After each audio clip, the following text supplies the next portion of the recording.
Meet Bob.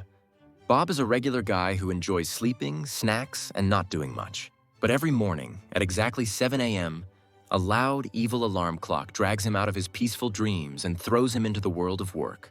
Bob works 8 hours a day, every weekday, just like billions of others. But why 8 hours? Who decided that was the magic number? To find out, let's rewind. A long time ago, people didn't have schedules. They hunted when hungry, slept when tired, and worked just enough to survive. Then, the Industrial Revolution happened. Suddenly, machines needed people, and factory owners wanted maximum output. So, workers were pushed to the limit. 12, 14, even 16 hours a day. No weekends, no breaks, no Netflix. Then came a guy named Henry Ford. Yes, the car guy. In 1926, he did something radical. He reduced the workday to 8 hours and the work week to 5 days. People were shocked. But here's the twist. Productivity went up. People were happier, healthier, and still made a ton of stuff. Factory owners scratched their heads. Wait, less work? More results?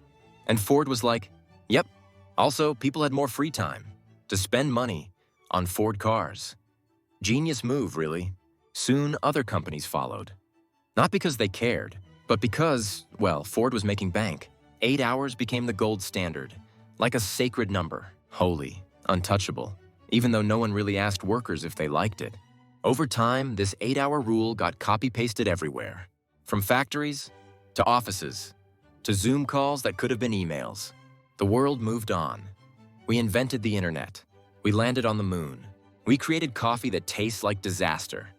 But the 8-hour workday? Still here. Still working. Now let's talk about today. We've got AI, smart fridges, robots that do backflips, but Bob still has to sit in a chair from 9 to 5, smiling at spreadsheets while slowly losing his will to live. And guess what? Studies say most people are only productive for 2 to 3 hours. That's like buying a pizza and only eating the crust. The rest of the time, pretending to type, nodding in Zoom calls, Googling how to look busy, and checking the fridge every 15 minutes like snacks magically respawn. So, why do we still do this? Some say it keeps society stable. Some say it keeps the economy moving. And some just shrug and say, because that's how it's always been. But maybe, just maybe, it's time for change. Maybe we work smarter, not longer.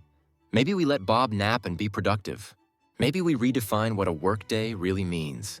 Because if we can send a robot to Mars, surely we can figure out how to give Bob a break.